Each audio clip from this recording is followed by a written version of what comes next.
The pest species. Crows. Perhaps if the killing of hares was also now banned, the witch hunt would finally be over. I thought like one of those particular clouds on summer days that vanishes almost as quickly as it has materialised. Smoke from my father's pipe as it hits air. The days of childhood. Recovering from the previous 20 years. They have taken the parts of me now that made me fit for breeding. At last, an empty woman. There were some hares fucking by the roadside 2 weeks back. We'd driven out onto the moor, my being only a couple of days post-surgery. The air spiked with heat. Diverting my eyes from the tarmac road to a track off to the left, and they were there, fluffy tail ramming into fluffy tailed. The smell of it, sex, it was everywhere. Roadside sex, procreative sex, hyper-real sex. The moorland stretches out like a reclining nude, a heathen woman with wild hair and furrows, untamable. We change gear.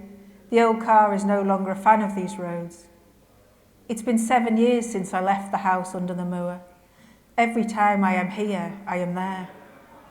I look down to my feet, wearing the shoes once again today I wore when I first began to tend the old garden. The right foot felt uncomfortable at first, as though something was hiding in the end of it, but upon placing my hand inside, as always, I find no thing. The memory of the footsteps taken within the boot, the worn lining now almost a permeable membrane between worlds, the world of experience and the world of remembered experience. This self was ground for the old ways to cross. One woman's body is contested bed. Looking out onto the vast expansive land before me in late afternoon, I am reminded that no matter how hard they try, there are some parts of me they can never take. The old parts. The part of me that is and will forever remain Nanny HOWE. At age 6, an awareness came about in my being that inside my body lived another body. Another man could control, yet I could not. Whoever or whatever this was, they did not like me to dance and held me rigidly at the thought of doing so. We were at a party somewhere in Scotland. There were many other guests, all unknown to me. My father suggested that I dance. My father suggested dance. Dance. Father, dance, like a stammer it began, like a light bulb blowing, trip over the curb. It transformed from blip into chatter. The whispering grew in tone until it became chaos. The chatter so violent it rendered my mind obsolete, my step robotic. Writhing, spore-like, rabid chaos. Screaming, eating, clawing, knowing, this screaming. Outside of the long windows, it was possible to make out the tops of trees bending to the early autumn wind. And as if in a state of suspended animation, the pleas to the germ began. Attempts to reach in and shut down this dance. Administer antibiotics, reason with time, but all the words shrank back into the walls and all the words went with them. Here I stand, a captive in silence, enclosed.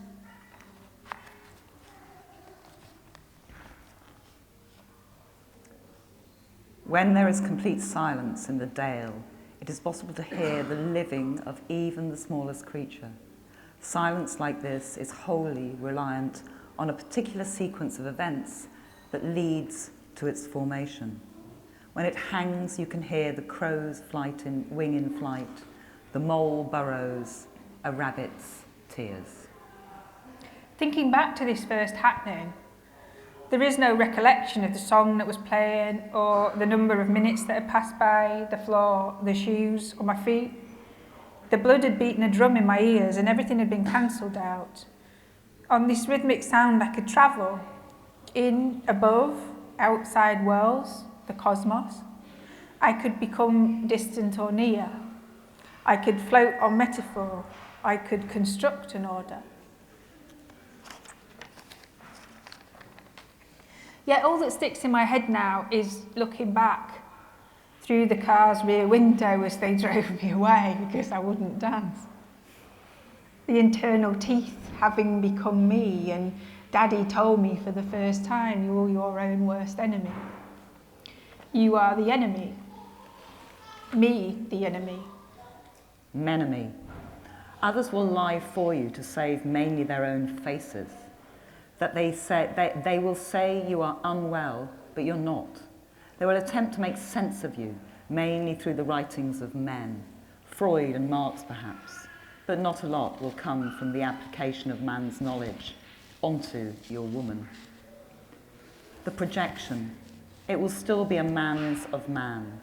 It was you that broke me in the first place. I hold that clanking, weighty bit between my lips. It knocks my teeth and jars my mind. You knew no better than to infect me with the hatred of myself, I suppose. I can forgive, I suppose.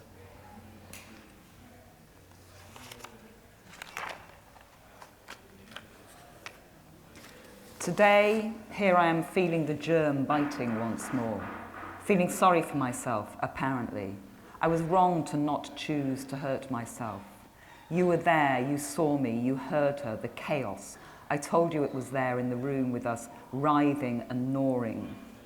You still asked me to choose. A pound, the mound. Women are compelled by love, perhaps driven like oxen into the earth for its desire. We have learnt before words to covet the love of our fathers above all else.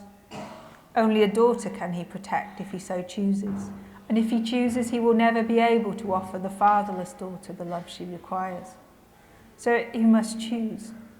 All the daughters will grow and go out into the world of men, but only the fatherless daughter is full of germs. Living is dictated by need. Survival is managed by fear. Their helpless bodies flung back and forth until, like ragged dolls, so strong is the need for a man's acceptance. Forever at the whim of the lesser of two patriarchal evils, so she must choose the love of a man who fathered daughters who were loved but not wholly, or the love of a man who left daughters fatherless, who will dote upon, love more, but with a coldness in his heart. What she truly desires is never obtainable in this a modern time. Inside my head, I imagine things were different in Nanny's time. She has lived in all times. The Bronze Age burial mound, called Nanny Howe, upon the moor above the house, contained 2 lots of remains, one swallowed back into the peat and the other ash in a ceramic beaker. There could be 1,000 years between them, and they are both Nanny. It is sometimes thought that a secondary burial in a cairned barrow may be that of a person who caused some trouble to folk, murder or sorcery. To entomb them in the stone was to remove them from the modern world, locking them back into the earth in no time, their lives to be repeated for all of eternity, endless returns without rest. This land has been occupied continuously since time began, and Nanny returns. Years later, they call her witch. She rides the devil's carriage. Her coven meets in the devil's court by the mount. Cote Moor is now Court Moor on the maps. Nanny Howe of Kildale, her mark an X. She ran as a hare. Does the foot remember? How long before it does? How long before the stride is extended or shortened, the pace hastens or memory gathers? These thoughts and actions themselves formulate into something with every step. Foot fall, foot fallen, feet together, apart, heart beat, heart heat, heart burning, eaten, a pound a mound, a pound a mound. A rhythmic incantation the wind carries as Nanny is calling. None of this I knew then, in my years in the house under Court Moor. There was no knowledge of her. It was only upon leaving and the times which followed did I come to know something in me had altered, that I was now, if not always, a carrier of sight, forever marked. Somehow this had freed me from a woman's tireless predicament in this world of men. Sometimes in darkness I whispered under my breath to a thing unknown. Sometimes death was a little too close. But there was magic in the land again, and it wasn't sorcery. I had made it so. Beyond roads. The road goes beyond the place where we normally stop, on past a barn and a farm without a house, through the gate and up toward the moor. Halfway up the hill is the house. The first time I looked upon it, I saw it had a face like its odd collection of windows forming features. It was early September and the air still warm. The valley hung suspended. Nanny House sleeps on the coal moor above. Late sunlight illuminates the unseen. The road goes beyond the place where we normally stop, to beyond. Beyond is past the edges of my internal map. This world isn't marked, it's in the margin. On past the house where the woman is a hare, past the farm where lightning ate all the sheep. Halfway up the road to Nanny's is the tomb. The first time I looked upon it, I saw it had my face, its odd collection of ghosts forming my features of sorts. It was early September and the air was new. The valley hangs suspended in time. I am still sleeping in my stony grave on the moor above. Late sunlight illuminates me, Nanny. This loud silence. Startled by the sound of nothing. Awake in an attic full of moonlight. The window panes have frozen on the inside as the world beyond them also turns once more to glass. A hall holds all. This stony house on the moor side offers no protection from the chill. I become aware of my breath falling silently out into the room. My body warm in the frozen night air, some sort of burning candle. All motion is consumed by the silence that puts a pressure on the inside of the ear, the same pressure that occurs from inserted fingers, only without the physical awareness of a bodily action. This caused by the unknown sound of a nothingness, deafening me from the inside. Darkness hides at the corners of this room. My chest slowly rises and falls as I entertain thoughts of breathing fire. Something is coming. It is distant, but from what I can establish, its gait and respiration suggest it to be animal rather than human. The house begins to reshuffle itself into a fortress around me, becoming once again hidden in the earth from where it came, stone by stone undone. Staring across the large room out of the tiny window to the glistening white road, halting my breath now, it nears the house and rounds the corner. As I brace myself, a running man passes. I remain unseen. 4 children sleep on the floor below. The air is bitter and ice-filled. Laying back down into the bed, I will their hearts to continue beating warmth into their tiny bodies. And I imagine the running man loved.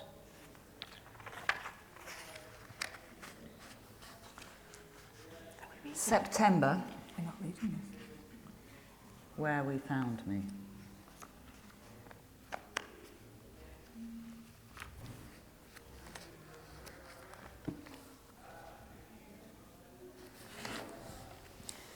As I mentioned, it was early September when I arrived back here for the first time, pulling into the driveway. I knew something had shifted inside, like there was a stirring. I tried to ignore it. Like she could ignore it. The words coming out of the estate agent's mouth were garbled, like as if I was underwater and he was shouting down to me from the surface. The house had no door on the front. This first doorway was light, more modern than the rest of the building. Opened the second into the main building and I was met with this blast of icy air. The heating hadn't been on for a while. The hallway was dark and still, wider than a normal hallway with a Belfast sink in it. At the end, the wooden stairs twisted round and upwards to the world that lay further beyond them, past the bathroom and up the second set of stairs to an attic with the initials TF carved into wood. To the right of the stairs lay another doorway without a door. It led to the centre, and in the centre stood the old black range. Blinking, it was momentarily decorated with crowns of ivy and skulls of crows collected from the fields below and the moor above. A small door led through to the kitchen. Formerly this was the shed where the cows lay. Only a thin door had once separated the beasts from the centre. Touching it, I wondered if this former tree turned object of division had once been covered in shit on the one side and painted gloss white on the other. That sweet smell of grass as it leaves a cow's body and becomes manure would have been inescapable. All manners of birth and death have taken place here. As the beasts bore calves in the spring, the calls were piled up by that door. It is unthinkable to imagine perhaps human living in such close proximity to a farm creature. The agent is explaining some rules about animals. Not ones that chase, kill, bite or howl. You can't have them here. This place had very much belonged to peasants, or as close to the British rural working class could be considered a petted class, or we can imagine, and so. And now here I am having it sold to me by a man in £250 shoes. A dog starts to bark in the kitchen. We don't go in and head upstairs. The wooden beams in the bedroom hang low. It is notable that each is returning to the tree it came, the bones of this house. Over the years, the wood had become infested with worms, and they've been gnawing at the bones, digesting them into their former selves. Looks like this happened for 100 years or so, maybe more before it was stopped recently. You could lay in bed looking up at them, reading their stories for hours. The language will be somewhat tricky to interpret, but the punctuation is familiar. The barking dog now runs on the moor outside. Standing watching him from the bedroom window, he is first seen chasing invisibility, and now a leaf possessed by the wind, without agency. Heading back down the stairs, I notice a small rose imprinted on a piece of old linoleum at the entrance to the small room a step up from the landing. Its petals made of tiny printed squares clustered together to form the shape of a flower. It is as though it was left for me there purposefully. The kitchen floor is filthy. Years of ingrained dirt from out back indoors. A few units and a sink are scattered thoughtlessly under the windows. It barely resembles a kitchen at all. A woman sits nervously on a chair in the corner. She stares vacantly into the distance at something my eyes cannot see. Looking up, I have to catch my breath, seeing the view out of the window across the valley for the first time. There's a conversation going on behind me, but I cannot hear it. There's a world out there, but I'm no longer part of it. The woman's eyes are as wild as her hair. Her body is twisted and contorted with anguish. This is her home. Here I am in her home, and all I can think of is making it mine. What have I reduced myself to? Reaching back to seek my conscience and finding it as muddied as the doormat, attempting to prevent any further dirt ingraining itself to this place. There's nothing there. I'm walking out the back door into the garden of buried stones, which stretches out to the moor, only a line of small trees separating the cultivated and uncultivated. I'll take it, I say. It'll be this fee for this, a month's rent up front, and 1 month's rent deposit, says the shoes. That's fine, I'll email you tomorrow.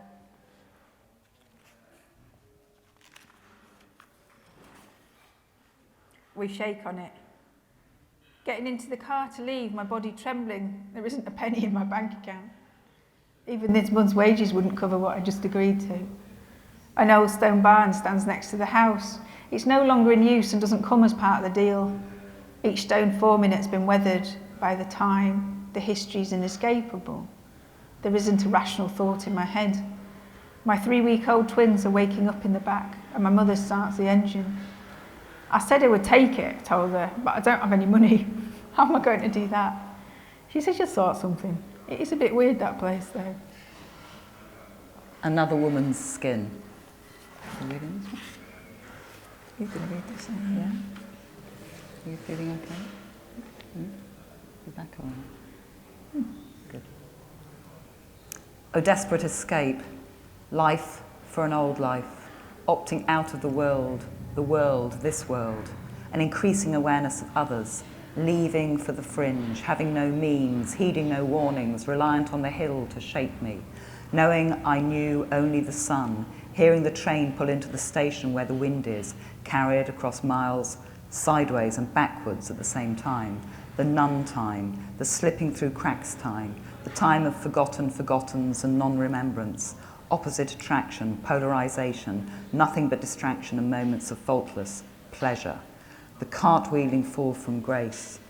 Trees with limbs reaching through an overcrowded interior, so full of chairs that were not made for sitting. My heart, when I dream, darkened earth in the fireplace, eyes that lit the fire, the birds that gather out front, to become invisible to the guns that follow, widening my arms to hold it all, rocking it gently, shouldering the rig, stroking the pail, opening my mouth for the beck to flow into, kissing the earth when it shivers, giving it back, expectant, crying thousand-year-old tears, their concentration skin staining, watching them form clouds, ashes rising to the skies, nothing being lost, dipping fingers in wax.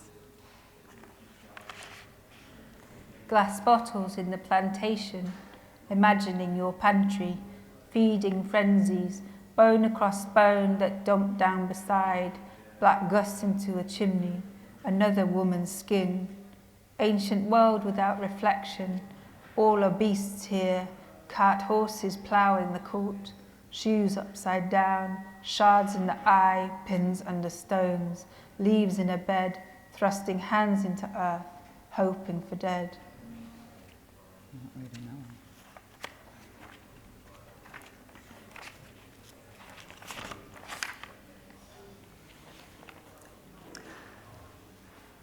Four shrieking walls. Up onto the rig to walk the analsty, touching the stone where a cross had once stood. Rumour had it that it was now in a wall somewhere. But rumour also had it that when three kings walked this path, they would reach a place where the world would be no more. All time hung on this land, like the hook you placed a coat upon the funeral of a friend, knowing the comfort of a return while experiencing a loss. Millions of years have been trapped here. This prehistoric settlement lay across the brown hillside. The stones of clearance cairns lay scattered across the moor. Iron Age hut circles filled with badly fired shards. Burial mounds where our ancestors had been dissolved by peat. Under mire and murk, lay in wait once again for light. I've been 100 folks or more. Cattle, too. The house had stood for over 200 years. Not long, but how had all in those time dealt with this isolation? There must have been somebody to go to, a person to fetch, a woman to call.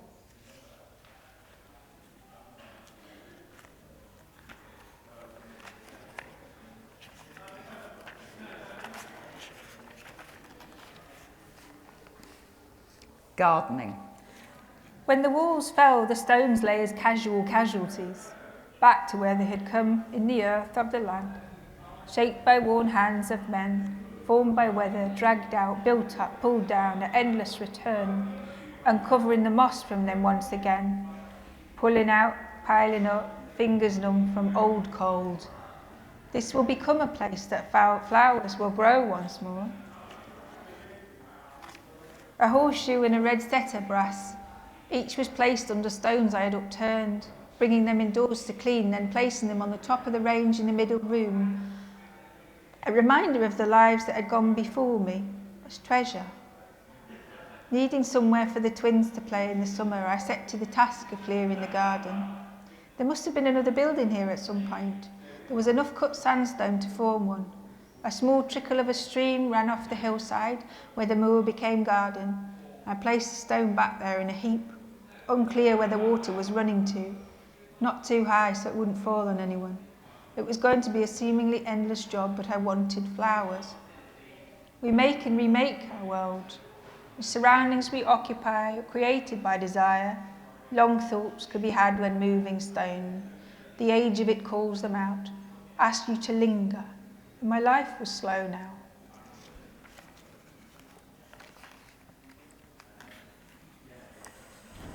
On significance. How could I have passed by it so many times without ever being truly aware of the content? Hanging in the hallway is a somewhat blurry black and white photograph.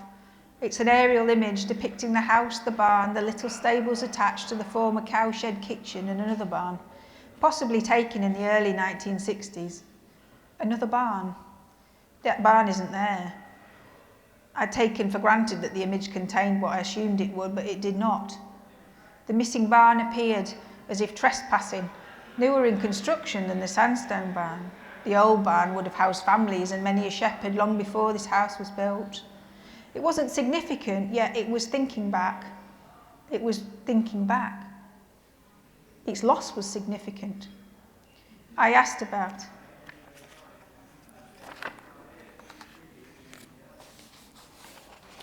There was a burning here, but nobody speaks of it.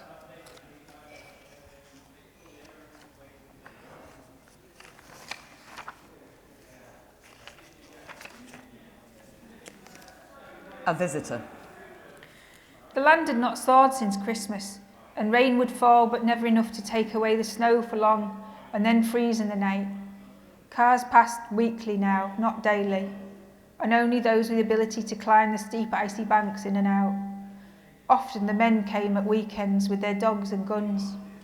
The sound of gunfire ricocheted around the valley for 20 minutes before returning it once again to a frozen slumber. My 2 walks each day have become epic journeys, taking large amounts of time to prepare for. Sometimes I only had one.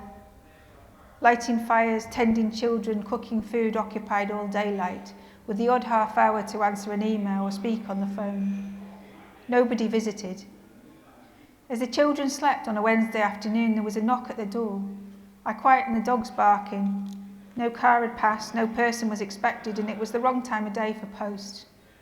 Opening the door wide, I saw a stranger there, closing the door slightly, pretending it was for the dog, as my aloneness grabbed me.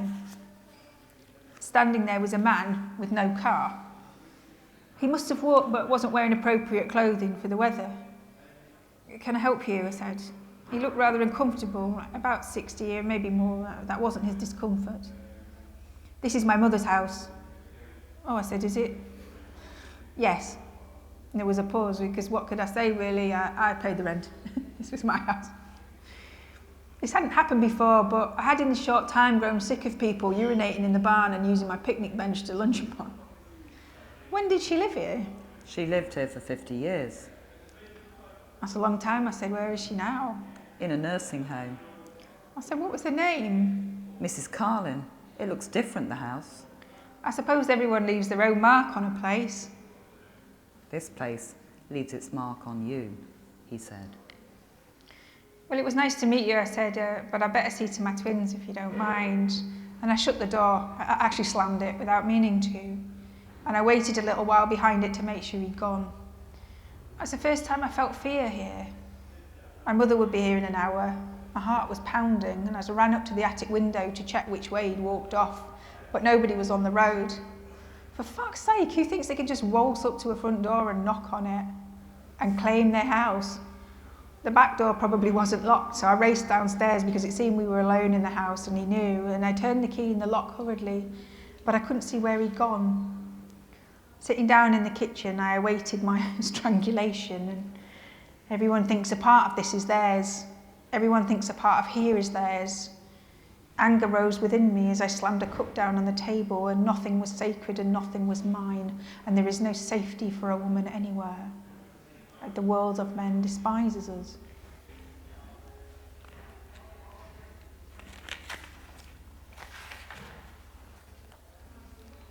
When the time comes.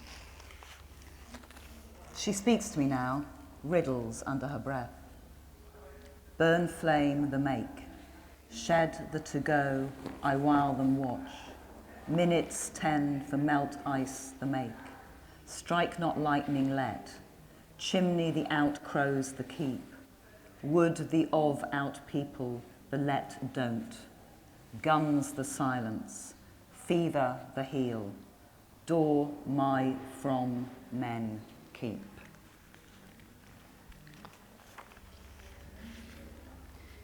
The pump froze in the spring. The flame went out again. The endless winter drew in. The crows circled. The fire would not light. The house filled with smoke. The windows howled like wolves. The chimney filled with bodies. The bones fell onto the floor. The flurries turned the sky white. The tomb drew cold. The dead came near. The daylight left. The night fell down. The time was upon us, and the door was closed.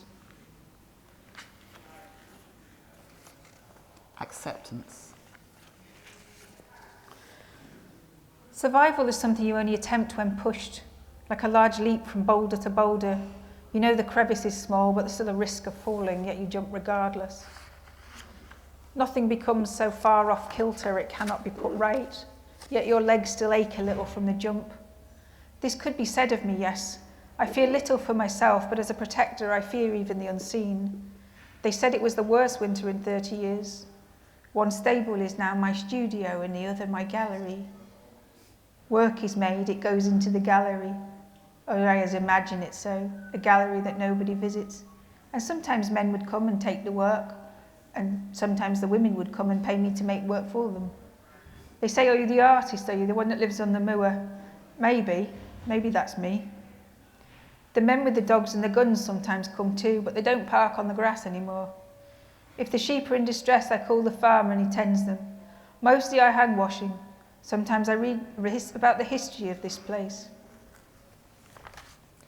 There is no desire to know it all, as maybe too much would affect my work right now, but a desire to know enough without it causing too much bother. My exchanges with the people are now as her of that place, of this place, her of that place on the hill. Some think I'm a little mad. I do hear that often, but that's only because my life is unimaginable madness to them. It seems that with isolation comes this idea of madness, that to be alone is to be driven insane. It is only to think aloneness. When you can think within it, you are never of it. This is a newfound acceptance of myself. The screaming doesn't come anymore. There's still fear at times. Anguish caused by non-confrontation has disappeared, as has the will of men. There is no money. I have a slim education. I have no mobile phone. Sometimes I talk to someone I can only imagine.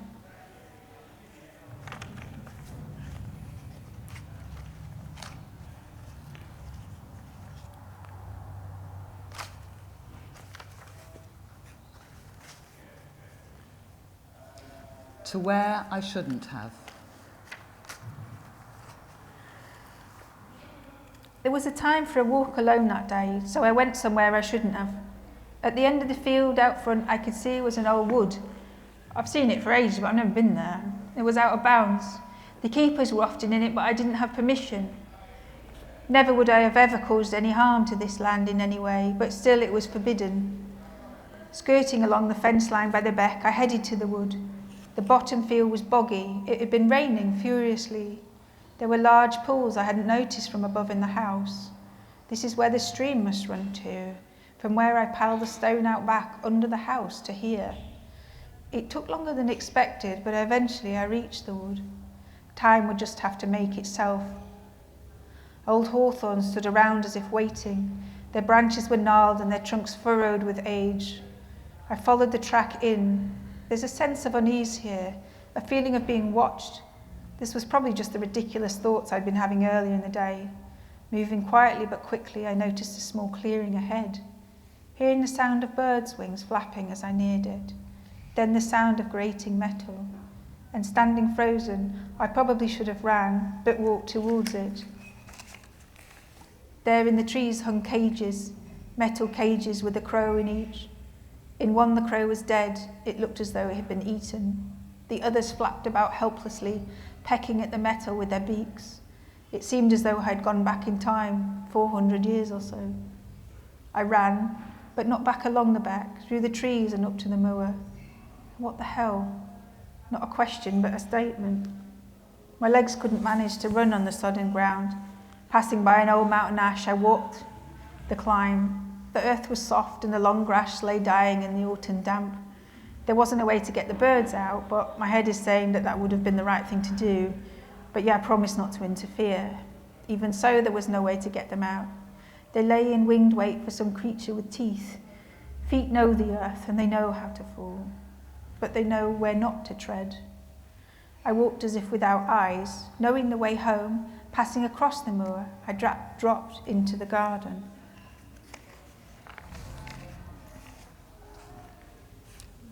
Jumble sale. I saw her at the jumble sale, she who lived over the way, but I didn't see her, and she saw me neither. Yet I saw her nearly every day. I saw her in the town. She looked different again, but I didn't see her, and she saw me neither. Yet she said the same. I saw her in the road. She was running on all fours, but she didn't see me at all. Yet she turned back to where I stood.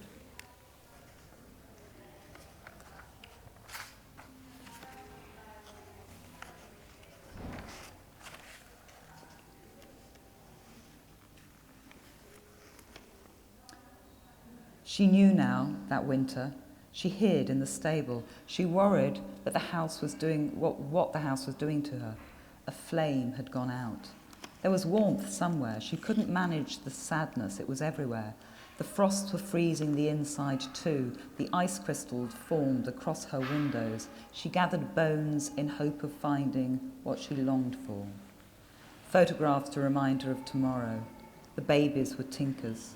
She didn't notice the snow was bad. It wasn't as good as the old one.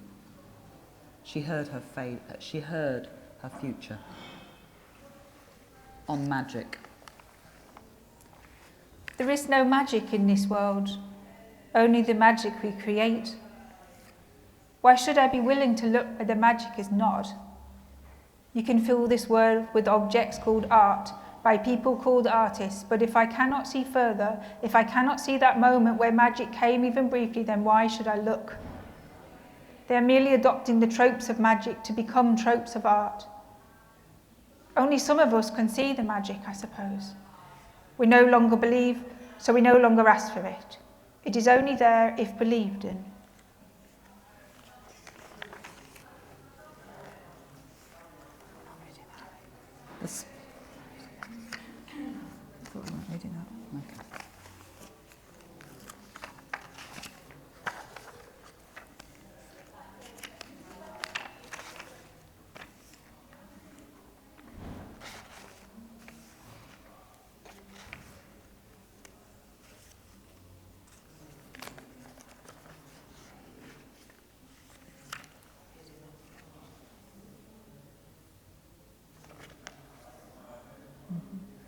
Talking about the art.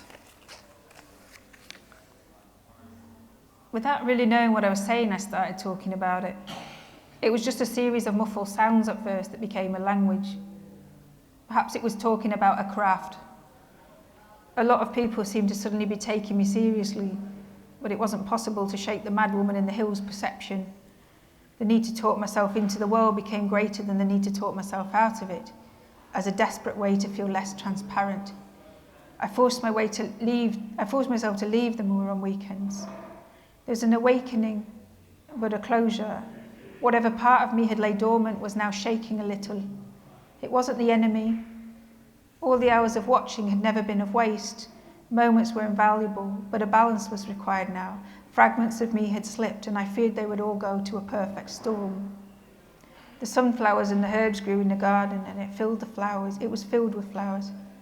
My roots felt the earth as did theirs, and winter would come, and I knew their fate. And the men came when you were gone. They put up a fence. The garden no longer ran open to the moor, it was enclosed. I took one of their gates from the barn and I cut it up, because no barrier would ever be to me, rearranged it and stood it out on the moor. Each day when the peepal tree would cast long shadows inside the house, I filmed its dancing in the sunlight on my walls. From this valley of shadows, plantations, streams and boggy moor, another world had been born, and here in this one the hands of the Creator were mine. In a passing conversation, I asked to swap houses, for one over the valley maybe, nearer the village. On.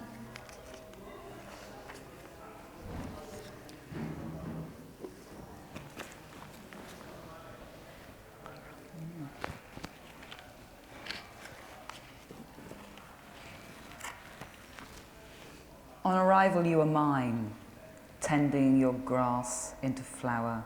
Your walls I held, on the beauty I marvelled. Your quiet world lived on, the price of it all too high for the holes in my pockets. The madness I embraced wildly, on its shoulder I cried, on time I shall leave you, without a watch of my own to keep you.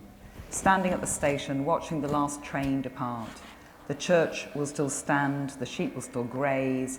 When the darkness falls, I will have fallen with it. But you will keep on. For you, children will sing songs.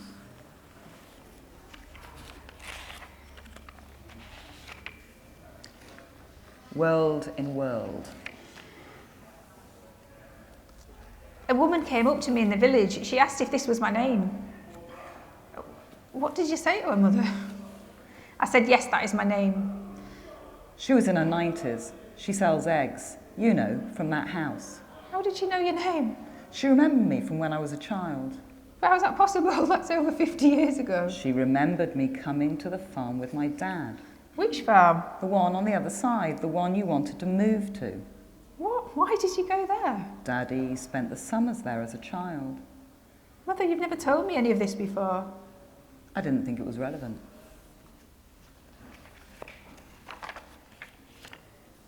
Parting gifts. On the first morning I got up, all was sleeping. The sun was still slowly waking the world. I went downstairs to open the kitchen door and let the light in. The dog went out. Warm sun shone on me as I stood on the step, but I wasn't alone on the step. Looking down, a frog was sitting at my feet. Like a small child, I crouched down to touch it. Its skin was tacky yet smooth. It didn't move. Carefully, so as not to hurt its delicate body, I picked it up with my fingertips. Its body held the sitting position I had found it in, and to my horror I realised the frog was dead. But this was not like any dead animal I had seen before. There was death everywhere here. This creature was frozen as if cursed. Standing, statuesque frog on my palm, knowing it was too late for both of us. I held it now. Whatever it had, I had. And in 3 days I would be gone. I cried out, Nanny? Nanny? On the second day, I once again went to the back door to let the dog out into the morning. To mark these 3 days with goodbyes and my tears at a loss of this land I belonged to, or felt so, was all I could do now. Never again would I belong here with the trees and the birds that held my heart with theirs in the ground and sang my songs in the skies. There in the same place as yesterday was a single crow feather. There is no longer any way to tell this story without saying that every word written here is true. On the third day, the last day, the final day I would ever wake up at home, I awoke early, hoping to find out who was doing this. Sitting at the table in the dark, I watched through the window until daybreak, but nobody came. Mother said maybe it was the woman over the valley saying goodbye. She could have just left me a card, Mum. I was certain I knew who it was. For these short few years I had spoken with her daily. Perhaps I too was going mad like all the other women who had been here before me. Thinking back as I waited, remembering the lady who had sat in this very spot I now did, in the grubby kitchen before I made it mine. The look of bewilderment on her face, those wild glassy eyes staring out onto nowhere from her head. She too had known these worlds. It was as if this place has given us the ability to pull and push at time, reaching back into it and dragging it along with us, from the prehistoric to the Roman villa site over the hill. The witches. Their time we had become. We could exist here without men. That made us something other, something there are no words for in this society of labour and strife we are born into in this world, the world of men that feared us.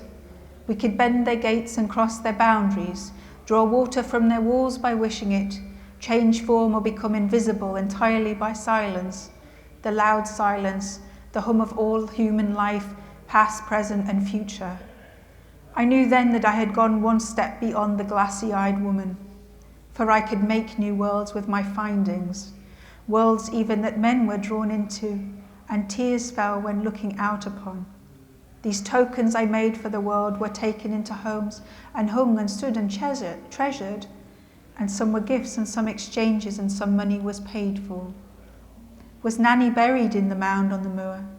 Nobody could ever know, but her perdurance had made me a part of her, this transference of time I had now become.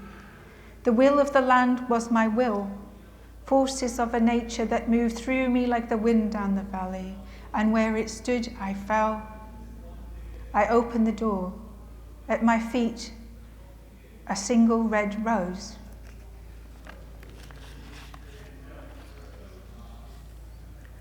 Thank you, Nanny.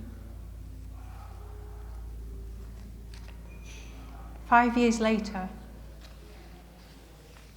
a dream. There is a mark on my blue dress. I keep telling people it is mud. It is land. They don't believe me. They say it is blood.